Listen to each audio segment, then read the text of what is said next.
Ring ring, it's time for another episode of Crossplay Conversations, the show where we dive deep into the world of video games while keeping it light. I'm your host, Joseph Hooper, and today I'm joined with my co-host, the Latte Legionnaire, Luke Lewis. That's pretty sick. I do have a coffee in hand. I'm caffeinated. I'm ready. How you doing? I'm doing good. I really wanted to lean into the alliteration. I know you do enjoy coffee, so why don't I give you a coffee-focused title today? Love it. Today is great. I'm ready to talk about video games. I want to say that we're very close, especially when this episode airs. We're very close to like the midpoint in the year. I think we are going to be, there's a really small window for reflection because as soon as we hit that like June mark, it kind of switches gears into, okay, this is the second half of the year. This is the slate. This is what we're excited about. This is what we saw at Summer Game Fest. So I want to take the time to kind of do a check-in here. And we off camera, we kind of discuss having a state of the industry conversation. We'll see where that goes. But I want to kick it off with a little icebreaker. And that is, who's your favorite publisher right now? Who's putting out the content that you're like, oh, okay, you guys know what's going on? That's a fun question. Are we thinking like big first party, third party stuff? It could be literally indie? Anybody. It could be indie. It could be big. I'll give a variety of answers. Right before we hopped on, we were talking about Pragmata, and it makes my mind immediately go to Capcom. Yeah. Because I feel like they're striking such a good balance this generation and even last generation of like hitting on nostalgia, putting out quality experiences, putting out new IP. Just like every game they put out recently are all bangers to the point where, you know, I look forward to a Pragmata just because it's a Capcom title, even though if that was from another, you know, if that was a Konami game or something, I might be a little more skeptical. But the buy-in right now for like big major publisher for Capcom, I think is very, very strong. On the indie side, there's a lot of good stuff, but it's hard to pick like one. I think Annapurna's cooking right now per usual, but I don't think they're an interesting one because I don't think they're what they used to be of just like every single game banger. I think it's like they're signing good titles, but I think there's a little bit of hit or missness for me. But when they hit, Mixtape just finished it last weekend. It hit real hard, so they're definitely like, I take notice when they announce something, which isn't always the case. How about you? What's like standing out these days? Yeah, well, if I had to name a favorite publisher, how could I not go with Krafton? No, I'm just joking. I mean, shout out Subnautica. We're recording this like 2 days after Subnautica 2 dropped and has taken over the universe. Going crazy with the numbers and everything. But, yeah, in some ways I kind of want to say Capcom, but in all honesty, I'm interested in a lot of the Capcom games, but I'm not playing a lot of the Capcom games. I play Pragmata, which is great, but I did not play Resident Evil. I don't know if I will, just because I haven't yet. I want to get to it, but yeah, for sure. Yeah. So, but I mean, they're very exciting. I'm excited to see what they're doing, and they seem to be making all the right moves. I specifically asked this question because of how hard it is to answer, which might help us lead into the question. Right now, I don't know if I necessarily have a favorite publisher in terms of like promises made. I'm very excited about the Xbox slate, but obviously it's always been promises made, never promises delivered. So we'll see if I ever get Fable this year and how that plays out and all that stuff. On the indie side, I don't have a number one publisher right now, which I actually kind of appreciate. I love that the love is kind of being spread around, and you really never know who's going to have the next exciting hit, or it might be someone who decided to publish independently, which I think is becoming exciting. More and more viable. Of like, you know, you own your game, you see it through. Like if that's financially like viable for you, that's like kick ass. Right. And that kind of leads me into my first question, which is, we we have a lot of talks about the industry sucking. The industry sucks, and there are a lot of layoffs, and there's the whole AI of it all, and it's all bad. And my question is, the industry sucks. I think we can kind of agree on that, but also the industry at large, I think, is in a okay place. And this is, we can have a debate about this but let me hear me out here.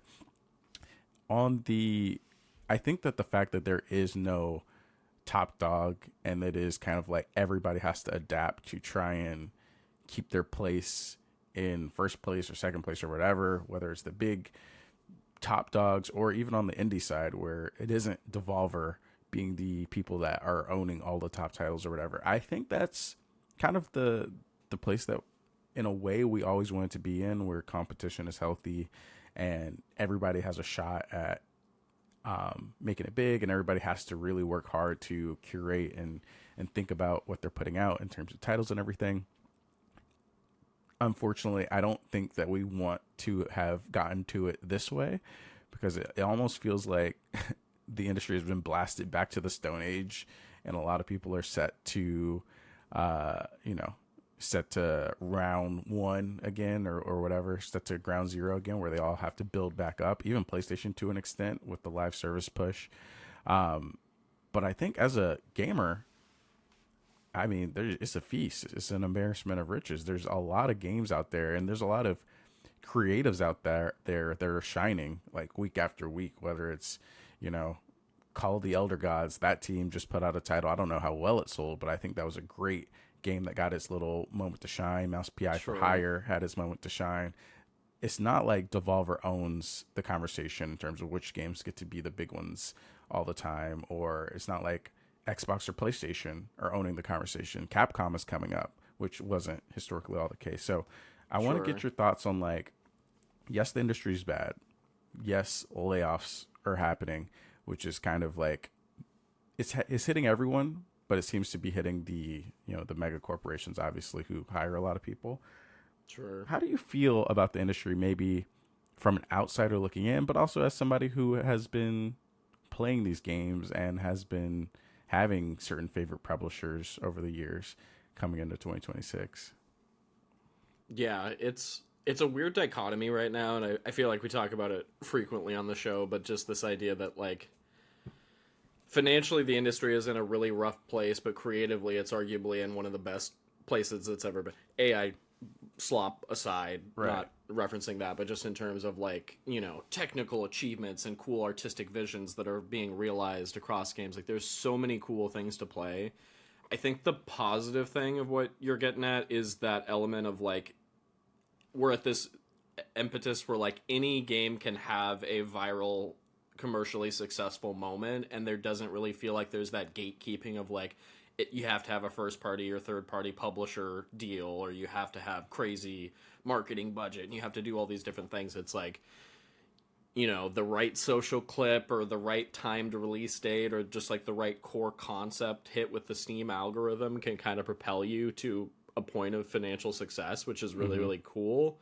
But it also makes for this, like, I don't know, it almost feels like the Hunger Games out right now. Everybody vying for player time. Steam concurrent players are being tracked in a way that I don't feel like they were a decade ago, and folks are paying attention to, like, a 2-hour indie that only has a couple dozen people playing it doesn't look as commercially successful as a game that, like, live ongoing service and whatnot.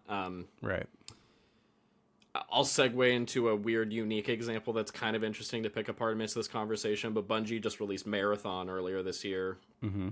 And that was kind of an interesting test case to me of, like, PlayStation's one of their first, like, aside from Concord, actually releasing this live service game to see how it goes. And I don't know if you saw the news story. I think it was this week that they're saying that they're adding a PvE mode that's, like, dedicated server, and it kind of is, like, changing what the vision of the game was in order to, like, appeal to more folks. And it's just kind of interesting how it's like, even studios with major funding, major publishing support, it feels like can't take the same risks that an indie game can take in the space right now. Yeah, I mean, to be honest, specifically for like if we talk about Marathon and just specifically for multiplayer games in general, I think that's, to me, that's just like the one aspect, the one area in games where it is like trying to buy a lottery ticket. Multiplayer games are so saturated, and just the state of where we are as, I don't know, a society, as a culture, like there's just not enough time to go around, right? Like we have Sure. a billion TV shows and their season finales coming out. The Boys is out, Invincible's out, all these different shows people watch, The Pit, all these different things that people are watching are going on. Not only that, there's a billion hours of TikTok content, Instagram Reels content, YouTube Shorts content.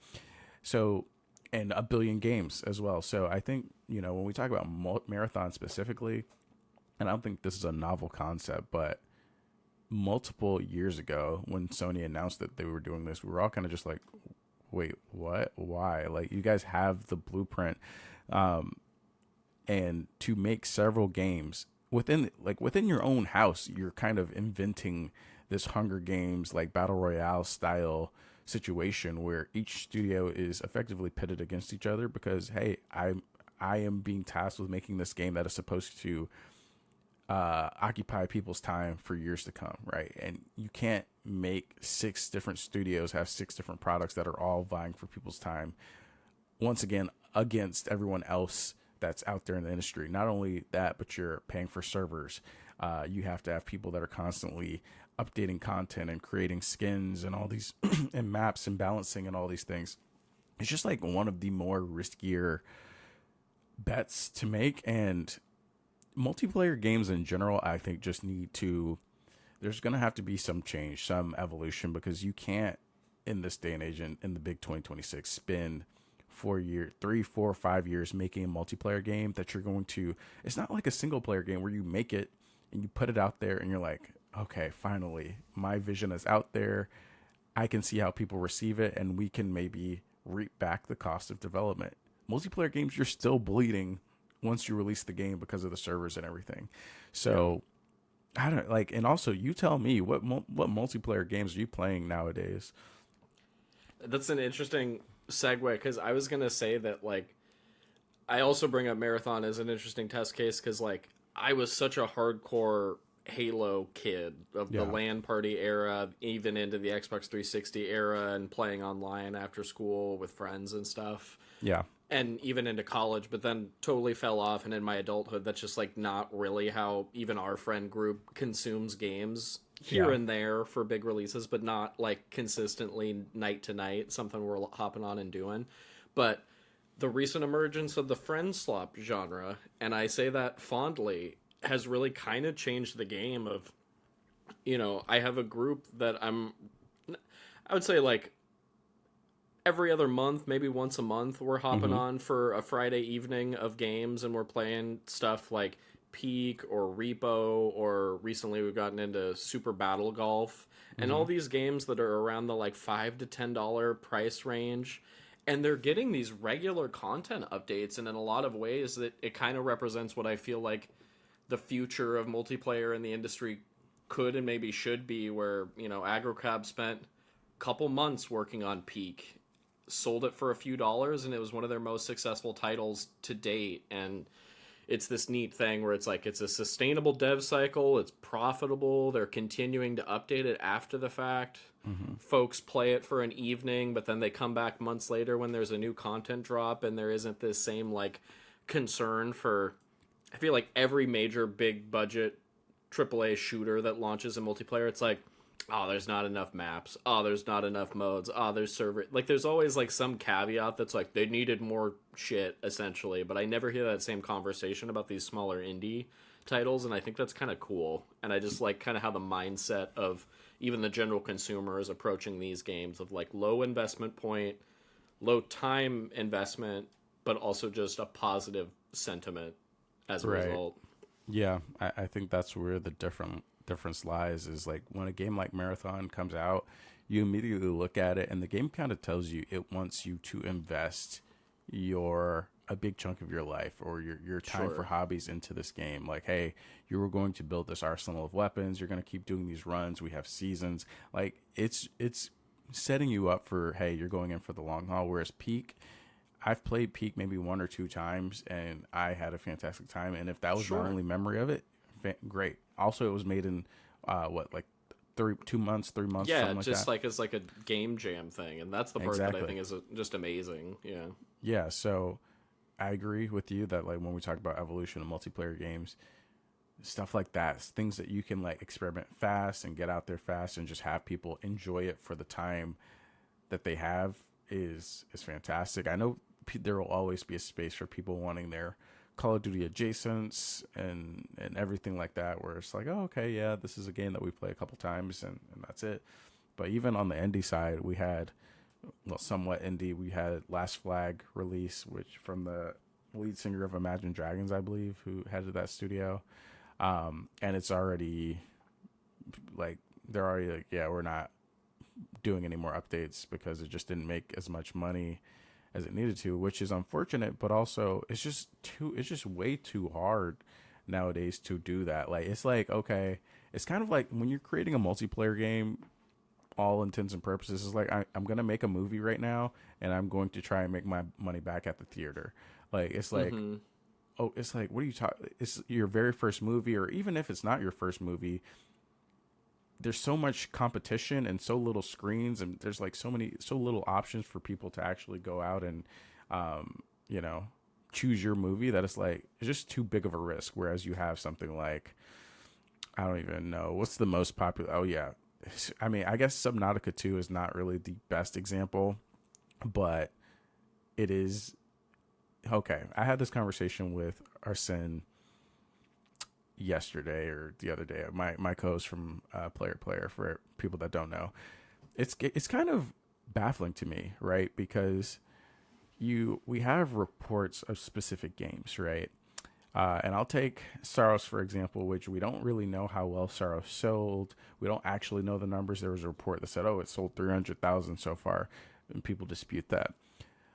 The point is, if it did sell 1 million copies in a week or whatever, Sony would have made a post about it. We would have known 100%. So I don't think it has, necessarily broken records in the way that maybe they had hoped or they expect or whatever. Saros has been advertised to us how many times? Like, we've seen so much content. It is being pushed by one of the biggest publishers of all time. Yet, you have Subnautica 2, a game I may have never even seen a trailer for. I'm sure I have. It's not in my brain because Krafton, as the terrible publisher they are, have not really uplifted this game in a way that it has super visibility for people not in the audience. All the controversy, it's in early access, and it's now breaking records. 2 million copies sold. The game has only been out for 2 days as of recording this video. I find it really interesting because as much as we talk about, hey, the industry is in a really bad place. Like, obviously we say it's more profitable than ever, but then we look at certain first party titles and we're like, nobody's really buying games as much. We have to raise the prices. People are only playing Fortnite, X, Y, and Z. And I'm like, Subnautica 2 just sold 2 million copies. Like, this is not even a game that I necessarily like. This Subnautica 2 is not a game where I'm like thinking about it all year. Hey, I got to pick this up and play it. It is not on my radar, which means there's a entire other community uplifting this game on their own without crazy marketing, without crazy advertising, without, millions of dollars of like, hey, we're pushing this down your throat every moment that we can to sell this to you. Which makes me say, hey, like, the industry is, I think, in terms of like the audience and the potential, is stronger than ever, because we keep seeing these games kind of blow up when we don't expect them to.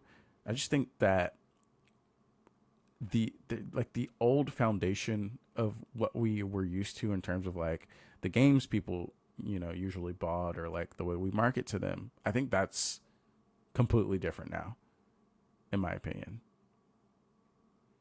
Yeah, I think that's fair. I think folks are trying to reinvent the wheel and be Yeah. more creative with it, and I I work in games PR and marketing as my day job, so I definitely like deal with it a lot, but it's yeah, you can't just do the same thing and expect the same results for every single game. And I think every game is a unique test case, and like every game should be represented in slightly different ways that appeal more to folks who would actively enjoy said game. And Subnautica 2 is a wild example too, because it's like there was the established fan base of the first game. It was like a highly anticipated sequel. All the controversy, I think, almost drummed up even more of like a fervor and like a morbid curiosity of like, is this gonna land? Is this until it actually launched? I was skeptical if it was going to come out, aside from like the legal contractual stuff, but I was like, is this game ready given everything that happened? I'm honestly glad to see it's doing well. We'll probably talk about it on a future pod because it's one of Claire's most anticipated titles of the year. But I think the sustainability piece is just really interesting in game dev to me right now. And we had chatted about it previously, but if listeners have watched the recent documentary that the MinMax team did about Deconstruct Team, the team behind Many Nights of Whisper, and they're working on Virtue and a Sledgehammer right now, I'll link it in the episode description because you should absolutely watch it and check it out. But it's such an interesting look into an indie dev studio that is based in Spain. It's a very, very small team. They have 5 total people working on Virtue and a Sledgehammer, and you know, they work in their homes, and it's a lower cost of living in Europe than most major cities, and they've found this like sweet spot where they could release a couple games that don't perform super well but still like be financially sound as a studio. And I don't know, I just look at that model and I feel inspired. And back to the friend slop stuff, I just like sustainability to me is so key. And like if that means that we have these smaller scale experiences that are doing interesting things, I just like that seems good to me societally. That just seems like a nice thing to have. Yeah, I think the video game industry is like this interesting beast because people always say, oh yeah, the industry's still so young. Like I remember this was like back in 2020 when everybody wanted to invest in video games. The industry's still so young. We're still like, there's still a lot of money to be made. We're still trying to figure it out, X, Y, and Z. And I think it's apparent now that the industry is in a very interesting place where almost every other industry is like, to keep up, you need to spend as much money as possible. Avatar 4 is what, $1 trillion or something. $1 zillion. And James Cameron's like, well, if we don't, make back, however much, I don't know if I can make the next one. It's like, okay. But meanwhile, you have the big dogs, the PlayStations, the Xboxes, Square Enixes of the world, who are spending the most money you could possibly spend. And with the exception of obviously GTA, which literally we are spending as much money as the world can hold within its confines. Bank of America's like, can you charge more? Yeah, exactly. That's the game where it's going to be like, yes, we will spend a lot of money and we will sell a lot of copies, 1-to-1 correlation. Everybody else is not a 1-to-1 correlation, right? 100%. I think the idea of like, oh, if we just we can just spend a lot of money on this live service game, and because we spent a lot of money, it'll sell a lot, and because it's live service, it'll sell a lot forever. It just doesn't work, right? Like you have games like Vampire Survivors outselling in terms of revenue probably several first-party titles that spent 3-4 years to develop, but just didn't splash as big as they needed to, and I love that because I think that we're kind of in a golden age of indie games or just gaming in general, where it's like, because there's so much pushback and uncertainty around spending a ton to succeed, I think people are having to fall back on like, how creative can we get? Like, how can we really understand the market or the audience that we're trying to create games for, which is very exciting. And something that I think that we forget is that every day our like little window in terms of like understanding video games kind of shifts to the right because we get older. And when I say you and I, in terms of like you mentioned, you said I grew up playing Halo, and so did I. Like Halo, Call of Duty, even Gears of War. It was that thing where you'd come home every like every weekday. I do your homework, and then all your boys are waiting for you on the Xbox Live lobby. And those are ancient memories, like barely even captured anywhere in terms of like, this is how I played games, kids. Sure. And unfortunately, the people that are, running some of the biggest publishers in the world have an even more shifted view of the industry and what they thought was good when, at the peak of their time in games and everything like that. And it's hard. Like, I don't know how, this is a legitimate question for you. I don't know how we'll do it, but at some point we do have to kind of look down the aisle and try and understand what is exciting to the younger, I sound like such a boomer when I say this, but like the younger generation, in terms of like, obviously friend slap is like a big thing because you can make the connection to streamers and all this stuff. But like, what does a God of War for the youth look like? Like, what's that title that will tell a story that really resonates with a more modern audience look like? And what do games or gameplay mechanics that resonate with a modern audience look like? At some point, I do think that gameplay is gameplay, and a fun gameplay system that maybe is unique will always work. But the stories you tell and all those things, I think are going to have to evolve as well as people grow older and grow into the same place we were 10 years ago when God of War 2018 came out or whatever. Sure. Yeah, I mean, I think the cool thing about talking about games from like a creative standpoint is just like, you think about those tentpole moments over the last couple generations for us, like when franchises emerged, whether there was like a new IP, whether it was a reboot, reimagining, whether it was a sequel. And, I think about like 2018 very vividly, of like seeing God of War return in such a big way, being such kind of a structural departure from what the original trilogy was, or Spider-Man 2018 launching that year and then becoming like a multi-million-dollar gaming franchise for Sony.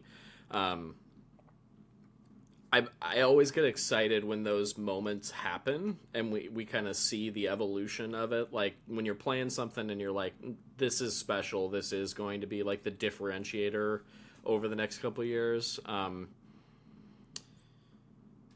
Yeah, even like I just finished Mixtape last weekend, and that felt like a cool evolution of like, and I know we can get into it if it makes sense, but the online discourse with it. But I thought that was an incredibly cool game, and it really resonated with me, and it was very special for different reasons. But having played their first game, Beethoven and Dinosaur, it was cool just to see the evolution of that studio, and now see that studio like in the general mainstream zeitgeist, and that game being played by so many people. Like it's just cool to have these like tentpole moments to look at throughout the year or throughout the years as we're going, to kind of give us an inclination of trending directions. Yeah. You have me segueing because I opened a can of worms. I'm sorry. I don't necessarily want to get into the controversy. I don't think it's worth talking about to some extent, to be honest. It is, but from a broader standpoint, I do want to say that this and the Crimson Desert discussions have kind of, there's been like this trend to try and like buck mainstream video game journalism, and like they don't know what they're talking about. I don't know, whoever knows what general Joe good games are. Gamer. Exactly. I don't use Joe. Yeah. Oh yeah, that's true. It's me all along. I take the mask off.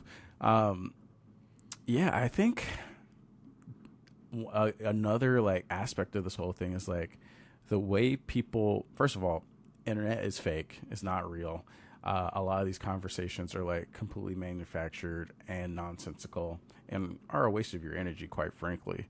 But a part of this conversation that I think is interesting is that the conversation around video games has completely democratized in terms of like, once again, Mixtape I thought was interesting because a lot of like the people that were upset were like, this game came out of nowhere. And I'm like, no, it was at the Xbox Showcase a year ago. Obviously, everybody's not watching the Xbox Showcase. I understand that. But when you think about, I don't say this as a slight, but like reviews have mean less than they ever have before, because literally everybody with a phone camera or a microphone or a webcam can give their opinion about a game and make it seem like their it's opinion legitimate is in some way. Yeah. And to an extent, every opinion is legitimate, right? Like, to some extent, right? If you're kind of a weirdo who has a certain ideology that you have to apply to every single game and say, oh, if this game has this, it's not good, it pisses me off, or this game has this, so it has to be good, then I don't really consider that a legitimate opinion. You know, I think that anybody that can actually articulate why they do or don't like a game from a generally objective or, you know, I will say reasonable and kind and giving benefit of the doubt type of position, I can respect that, right? So, for example, if you come to me and say, hey, I just played, I don't know, Resident Evil 9, and I really liked it because X, Y, and Z, and we're having a in-depth conversation over dinner or at PAX or whatever, Sure. I will value that conversation the same as I value an IGN review, because yes, they go through editorial processes and everything, but it's still just one person's opinion. And Sure. there is no real limits to how you can find a game anymore, right? You have infinite time, you have infinite data points on like what makes a game good or not. You can look at Steam reviews, you can look at a billion written or video reviews. And so like, I love to see Mixtape have this discourse. Well, I don't love to see that it has the discourse, but it has this discourse, and I'm kind of shocked over the weekend being like, yo, what are people mad about? And then you go see the Steam reviews, and it's still like, okay, thousands of people have picked this up, and they pretty much all enjoy it. That's fantastic. I love it. So, yeah, I think internet discourse matters less than it ever did, even when it seems like people are brigading a game in the worst ways. It still is just all outside noise, because people, just random people, your dad is picking up Blueprints and he has no clue any Discord, whether, you know, outside of your you are the IGN to your dad in a way, you know what I'm saying? He's not reading forums about people dissecting the RNG systems. Of course not. Like, he's just, and I think too, maybe this is just like we're getting older, this is where we're at in terms of things, but like, I used to be way more in the weeds, not like shit posting and like, but just like knowing what the discourse was, reading the comments, reading the Twitter threads, and like being engaged with that. And I feel way more kind of at peace with like having a general sense of what's going on. You know, the Mixtape thing is a good example of like, I read the article you put up on Camp Pause, great read, kind of, you know, breaking it down in a digestible way while giving your 2 cents. But like with Mixtape, I loved the game.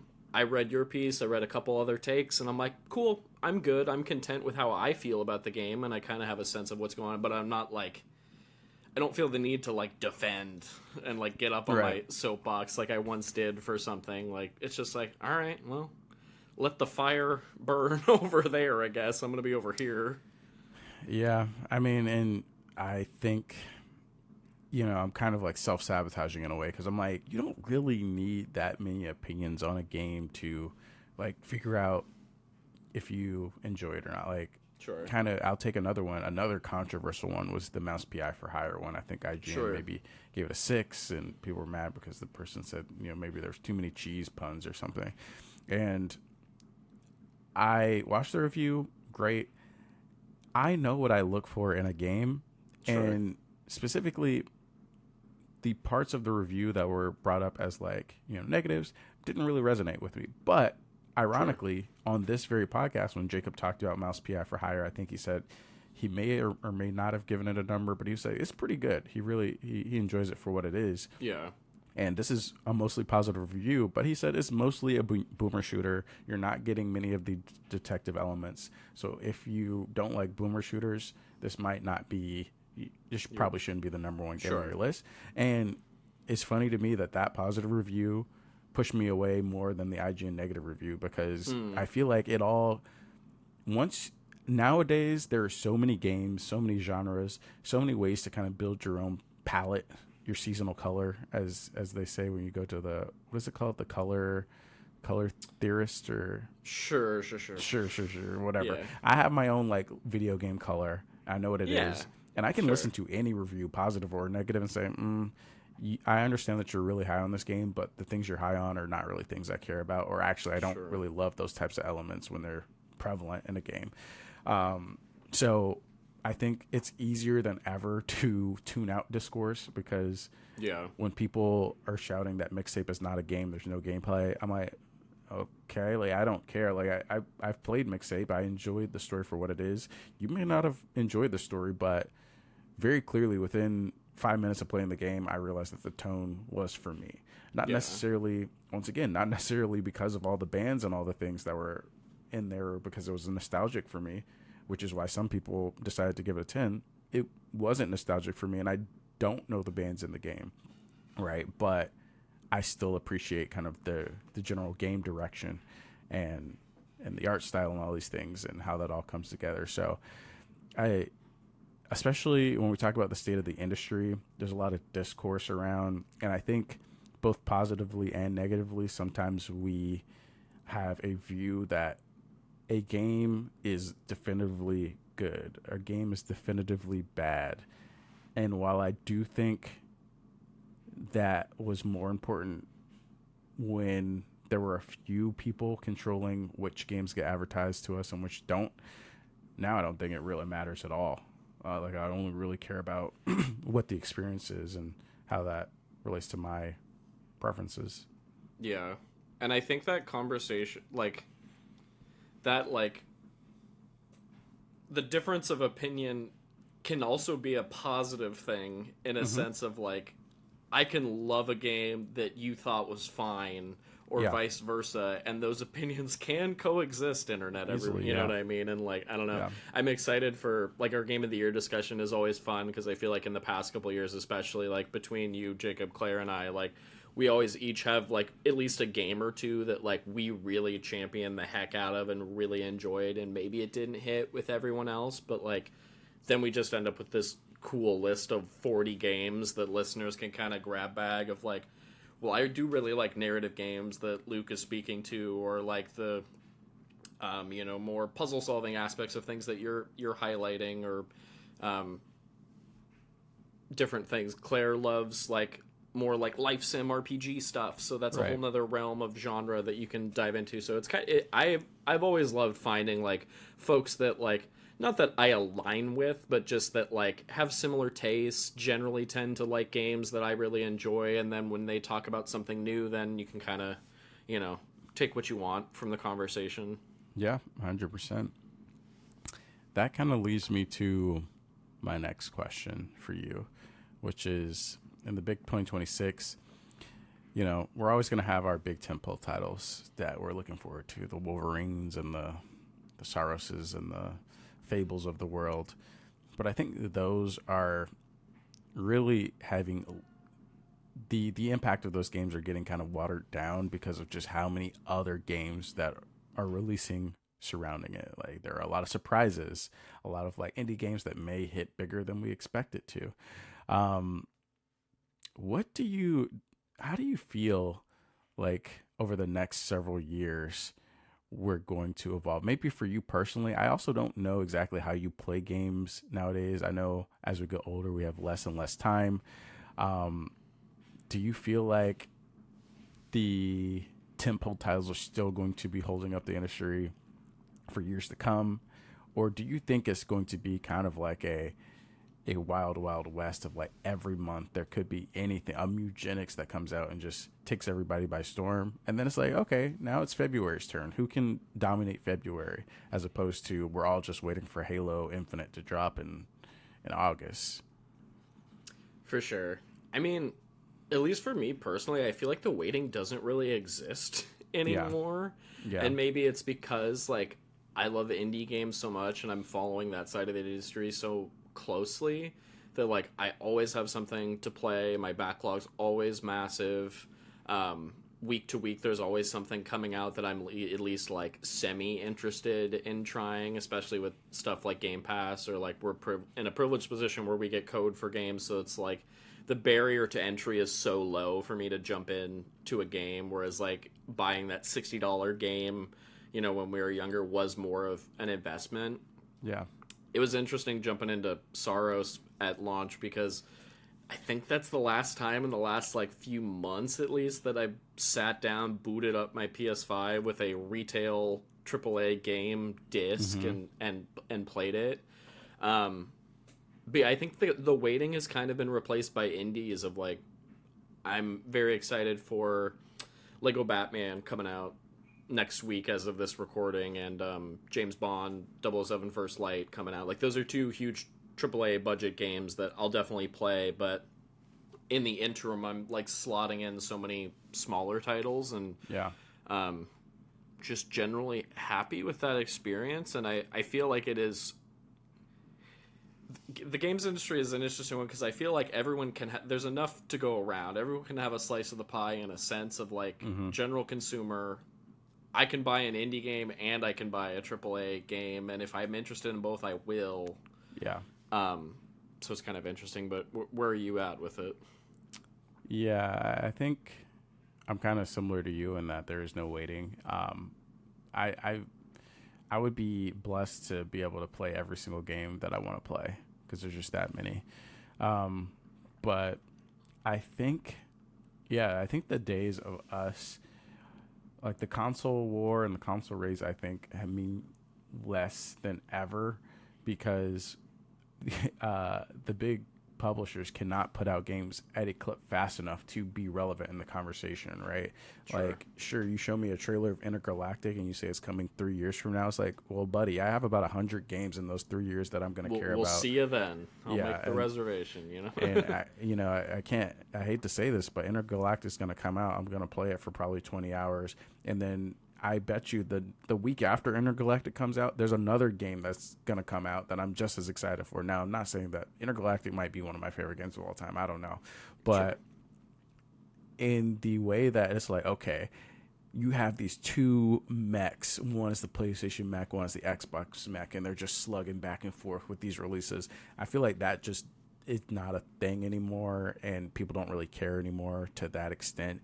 Like, sure, you boot up your PlayStation and, like, that's your main device and you have an attachment there, but even that, I feel like the wave of PC once again is unbelievable. When you talk about Subnautica 2 selling 2 million copies in 2 weeks, and you have all these other, console first third parties like struggling to sell 300,000 or 400, 500,000 copies.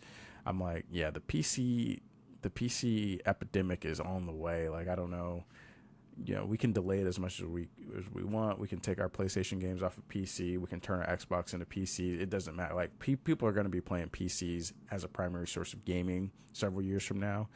But also just on the indie side, I say this all the time on the Player podcast, but the person who runs Xbox Game Pass publishing and signs these deals needs to either be promoted in a big way or have their own publishing label, because I think when we talk about the eye and the person with the eye to, like, really see which of these games are going to be the big ones that you want to put your money behind, when I look at Game Pass and I'm like, oh, somehow they got Expedition 33, Blueprints, they got Mixtape on there, they basically have, like, one of several of the biggest indies every year to go under Game Pass and sign a deal with them. I'm like, we need more people like that who just have an eye for, where the industry is headed and where these creative ideas are living or sprouting up from. And we just need people to help curate those, That used to be the idea of the publisher, or the job of the publisher, but I don't know if I don't think that that's the key. There's just too many games, right? Mm-hmm. So trying to be completely attached to PlayStation, or even Nintendo doesn't even count because they only publish their own stuff, but PlayStation or Xbox doesn't really matter. It's like, who's really curating your taste palette the best as it can be? The closest I can think of is like Dread XP. Is like, if you like horror games, they're pretty on top of it for presenting those games to you. But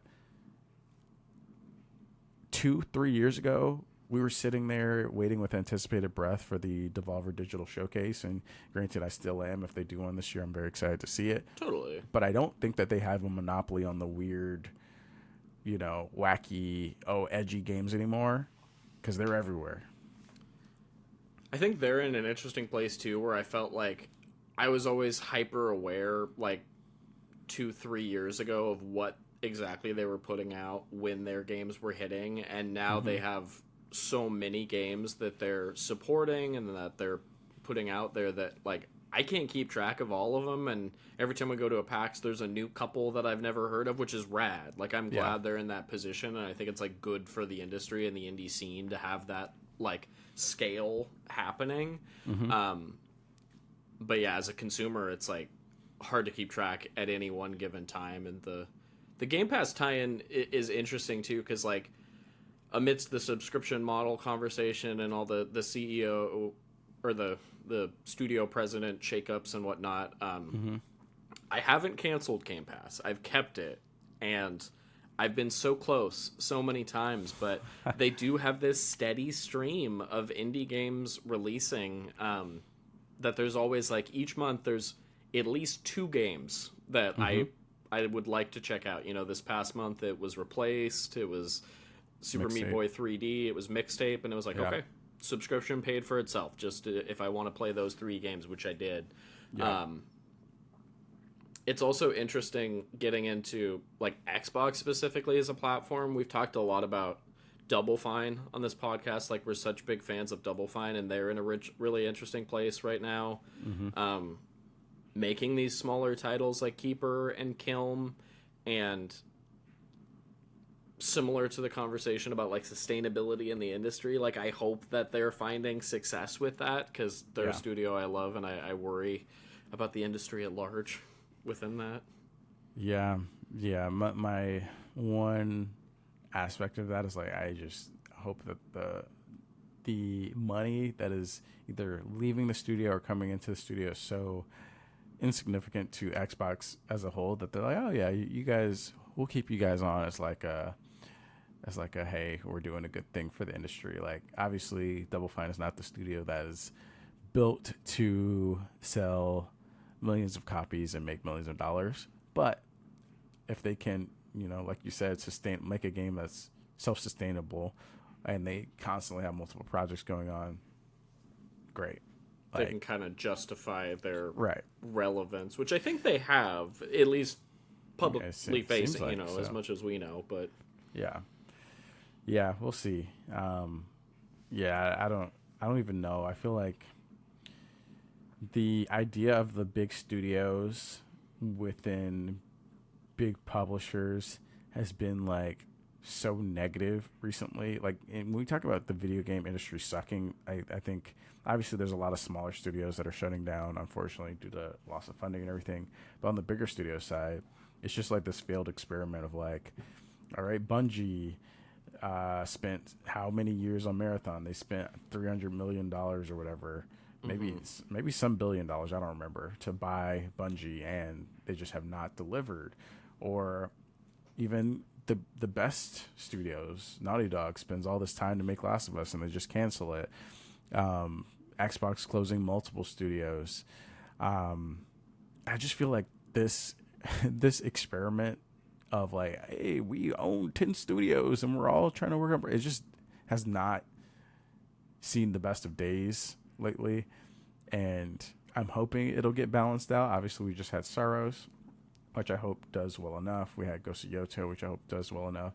Forza is doing crazy numbers.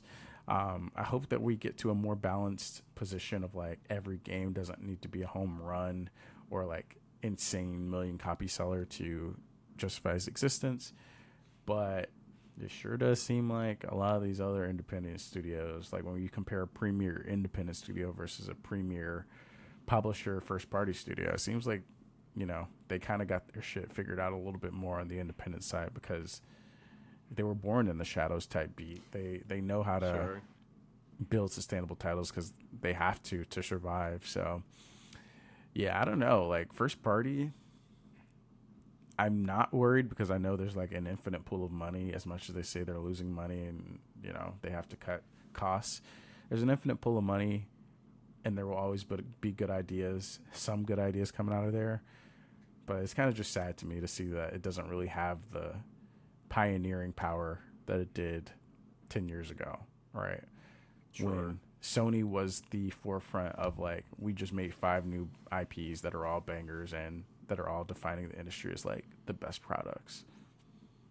Is part of that though, at least when we're talking about the big players, just like how they're presenting themselves? Because I think about the PS4 era of PlayStation, you got Atom Boys running on stage, just like funny, personable, human, felt like kind of the branding. And now I feel like PlayStation especially is like so closed doors, kind of more in that Nintendo realm of things where they're just not really publicly talking. There's not really like faces to the brand as much, and and that's their prerogative to do, but it just does feel less consumer forward, audience friendly to me, which at least like kind of shifts my like perception. Who knows like bottom, what the bottom line of profit margins are, and kind of who cares to some extent as long as people's jobs are secure. But yeah, I mean, I feel like we've seen both sides of the spectrum. We've seen the PlayStation side; they don't talk. And honestly, for a while, that was working for them. They're like, "Hey, here's the state of play randomly. There's like here's banger, games, banger." Yeah. But now it's weird because it's like, okay, they do talk in shareholder meetings, and we don't really like when they talk in shareholder meetings because they're like, "Look at all these live service games we're going to push over the next 10 years." Money. Yeah. Meanwhile, on the other hand, you have Xbox, the most talkative, at the time, the most talkative organization of all time. Phil Spencer, Sarah Brown doing a podcast every week talking about, yeah, unfortunately, we are in 12th place or whatever. Like, yeah, we'll never catch up. Actual quote from Phil Spencer. And it's like, yeah, I loved when Phil Spencer talked. They had the best showcases every year, but... Hey, but they were also kind of the only ones having showcases there for a minute. I mean, but even then, I still feel like the Xbox showcase to this day, like, is like one of my favorite watches. Oh, yeah. But it, in a way, is almost like putting lipstick on a pig type situation where it's like, holy crap, this Redfall trailer is sick. And then you get the actual game, you're like, wait a second. Or you get like, no way, Arcane is working on a Blade game, and it's like, wait, it's been 4 years or whatever, and we still haven't seen anything. So I forgot about the Blade game. Yeah, to be honest, until this exact moment, I forgot about the Blade game. Holy shit! It's like both sides of the spectrum, where it's like, okay, PlayStation does show a lot of games, but we are also in a position where it's like, okay, well, Ghost of Yotei, sick, we're excited for it, fantastic. Obviously, sequel to Ghost of Tsushima looks somewhat similar. Wolverine, obviously, we're all excited for. It's going to be hype. It is somewhat, in the same style. I mean, the same comic book franchise as Spider-Man, same Insomniac style. I think we're just in that natural progression where it's like, all right, all these studios have made their money with these new IPs. They just got to milk the IPs until they run dry. And Xbox just has... They're like, hey, this video game idea, very cool, isn't it? And it's like, wait, we just could not execute on the idea, or we could not fund this studio long enough to get the idea working, aka Perfect Dark. So yeah, it's that weird like aspect of like, we need to know what these studios are doing so far in advance, whereas Edmund McMillan is like, yeah, I've been working on Mugenics for like 9 years, and I guess it's ready now. Let me just put it out. And everybody's like, wait, what the hell? This is sick. So, yeah, you know what? I'm going to say something maybe certainly maybe a little controversial. I like where the industry is headed. Like, I like the dominance of indies. I like the what am I trying to say? I like that first party studios are less important than ever. And I also like we're going to a more PC dominated space in that you're just having more options to play. Like being able to play on my Steam Deck or my PC or stream that to my TV. I know everybody's not going to take advantage of all those options. I just like that where it used to be, oh, I have to convince somebody to put my copy of Ratchet and Clank Up Your Arsenal on the GameStop shelf. Or if I am a Braid or something, like it was a big deal that we even had access to these games because indie games are notoriously hard to get into people's hands. That's not a thing anymore.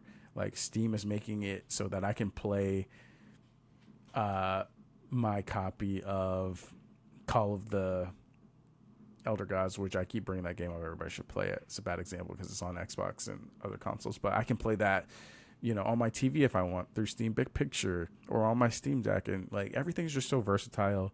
I don't have to wait and save up my money to play Wolverine in the fall. In fact, who knows? Maybe I even won't play it as soon as it comes out. That's a lie. But I just like that we are here right now, you know? Yeah. No, I think like it's kind of a full circle of, like we said at the top of the episode, of just, it's cool that any game can be viable and successful and have their moment if given the right circumstance and positioning. And yeah, it's neat. Let's go indies, essentially, is my takeaway. That being said, I do know that it is very scary and hard and not an option to start an indie studio for a lot of teams.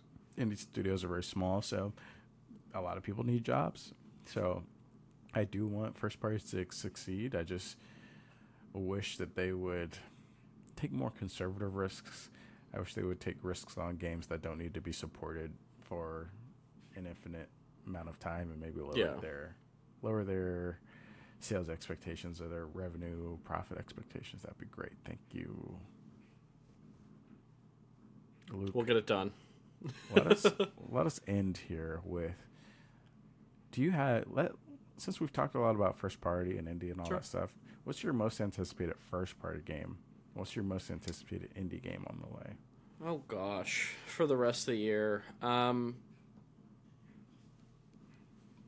go on the AAA side. It'll be out by the time folks are listening to this episode, but 007 First Light has been on my radar, and it may not be the game people are expecting me to say, but I'm such a big fan of the Hitman games, and I love that studio so much, and I'm a big James Bond fan, especially the Daniel Craig movies. Like, I just enjoy cool spy action, and as a premise.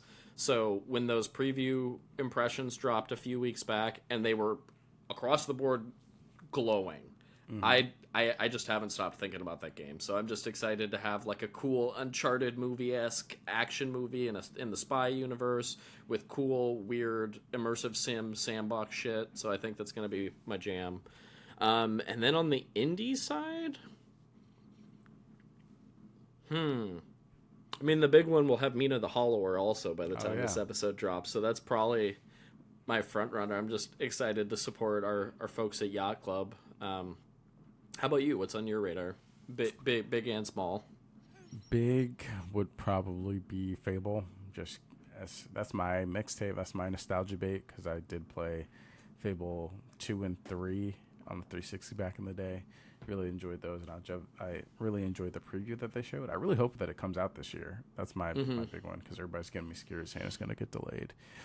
On the indie side, I've talked about it before. The Eternal Life of Goldman is definitely up there for me. It's one of those games where I saw the trailer and I was like, I'm not worried about this game. Fake game. We'll never see it. And then I played the Steam demo. And I was like, wait, what the hell? Real game. Let's go. This is insane. Yeah. And they've been gearing up for a release date announcement because they've announced that they're going to be on Switch 2 at launch and stuff like that. It's going to be on Game Pass. So clearly they're ready to launch very soon. Nice. That's awesome. I have one bonus. I have an honorable mention I'll throw out as well. But throw it out first. Oh, okay. On the big side, I'm going to shout out Beast of Reincarnation because I just need to know. I need to know what What's the up heck's with that going game? on with that game. Yeah. I'm so curious, and that the developer direct trailer we saw looks insane. So I'm like, I'm just so curious about that one. And then on the indie side, Grave Seasons in August. I'm very hyped for cool, interesting murder mystery horror farming game. It has some layers, and I'm excited what Perfect Garbage is cooking over there. Okay, honorable mention on the big side. Let's just be real. GTA. I gotta see what's up with GTA. We're 6. gonna play it. We'll be out I'm not there. a multiplayer guy, really. I want to play that story mode and see what that's all about. For sure. So I'm very excited for that. But then another small game, The Order of the Sinking Star, from Jonathan Blow. Yeah. Okay. Sure. It looks like I watched an interview with him talking about the game, and I'm just like, whoa, this looks, as a puzzle sicko, this looks perfectly up my alley. It's like 4 different puzzle games in one game, but then as you play, the puzzle mechanics from each game kind of cross over, and you need to use the mechanics from all the games to solve puzzles in the overworld type situation. So a lot of Witness vibes and stuff like that. So, did you get into The Witness? Was that a big one for you? No, I'm going to be honest. I did not like The Witness at all. I was like, no, this is too. I tried it, and it just felt. It was so open ended that it felt overwhelming. For me, I'm like, give me a riddle, give me a troll under a bridge, and I'm all about it. Yeah, let me figure out what this guy's talking about. But when you have like, oh yeah, push this line to this thing, and you actually have to like engage your more practical analytical brain, I'm like, no, this is too fair enough. Yeah, this is too. Yeah, that's kind of how I felt too. But I appreciate that it exists, I guess. Yeah. Shout out some people's favorite games of all time. Witness. All right, we're ending this, so I'm gonna go ahead and set our status to away until next time. But until then, you can do 4 things for us, Luke. You can follow us on BlueSky at Crossplay Convos. Luke, are you following us? I am out there. Fantastic. You can also subscribe to us on YouTube and Instagram. That's technically 2 things, but we'll count it as one because we always have. Are you subscribed to us on both those platforms, Luke? In fact, I am. The Instagram one's new, so get out there, check it out. It is. Send this podcast to a friend, because that's how people hear about podcasts. Have you sent this to a friend yet? In the history of the pod, yes. This episode, not yet, but will. Makes sense. Will do. Yes. It's not really an episode yet. Not edited. And the last thing, give us a review on your podcasting platform of choice, because it really helps. I don't know if I've reviewed us on like iTunes. I think I gave us a 5-star, but I didn't write a text review, so maybe we should do that. Yeah, that's one I gotta. It really helps. So I've heard. It does really help. 74 episodes. So Luke is on his stuff, and so now it's time for you to be on your stuff, everybody. As always, thank you for listening to the episode, and stay cool, nerds. That was the outro Jacob wrote for me last time. I'm gonna keep it. I like it.